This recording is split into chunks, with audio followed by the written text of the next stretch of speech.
Hi, it's Stephen from Mona Disown. Well, 18-inch laptop's making a comeback. Well, I would like to see it. I heard today that Razer Blade is releasing an 18-inch notebook. You know, compared to their 17-inch, it should still be pretty small because, you know, as you know, the chassis are getting a little bit smaller. A 17-inch fits into like a 15-inch frame these days. So why not 18-inch fitting into a 17-inch frame? Certainly, I always liked the 18-inch laptops. I remember the Alienware M18X. That was a fantastic looking machine. Great beast of a machine. I remember asking Frank Azor when he was still with Alienware, will they be releasing it again, you know, with new hardware?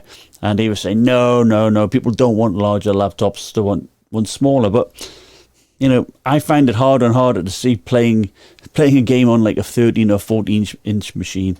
Even 15.6 inches is a little bit too small for me. So I do like the higher, larger screens. So I think an 18-inch I would quite like.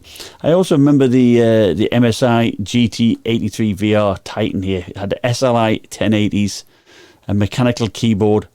I really did like this. Now this was a beast. It did have two 330-watt power bricks, which is a bit off-putting. But of course, these are big, heavy machines. I suspect the Razer Blade 18 will be, you know, still thin and fairly light, really. Now, it does have the i9-13900HX. So, same as the desktop i9-13900K with 24 cores, 32 threads.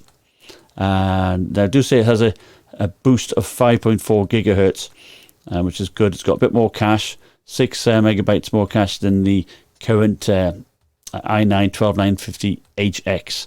Because these are based on desktop chips as well, right? So they're certainly pretty decent. Now, you've got some various scores are being shown around.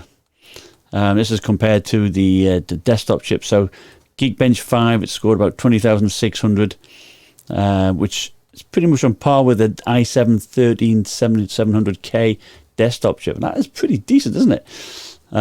Single core for gaming, it's just over the 2,000 mark. So it is, again, pretty much on par with the desktop 13700K. And compared to the AMD side, you know, it's very similar to the Ryzen 9 7900X. So for a laptop, that is great. Now, of course, Geekbench 5 isn't a very strong test, is it really? It doesn't really, you know, throttle it down that much. So I think, you know, if we did like a Cinebench R23 score, that would be more realistic. Because one thing that did concern me here, has a TDP at a PL1 of 55 to 65 watts. That's not much, is it? You know, Razer is typical of doing low power to keep the temperatures down. I remember the Razer Blade 17 with the 12800H.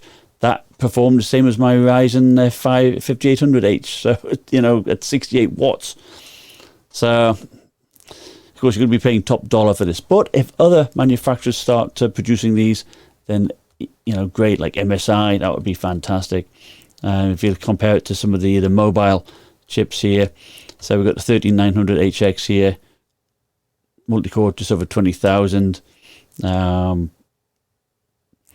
Compared to the other mobile Raptor Lake here, we've got the 3900HK, 12,400, and the 13700H, about 11,000, just short of 11,000 multi-core. But just to show that you do need the power, the 13700H, say 10,800, compared to 12700H, 11,400. So Raptor Lake is not doing great if it's not getting the power. You do need that more power to make it worthwhile. So I'm disappointed if Razer's only putting 55 to 65 watts in it. You know, we need either Lenovo or MSI to step up there and put in a bit more oomph, because the I've got a 12800HX in my GE77HX, and that's 115 watts.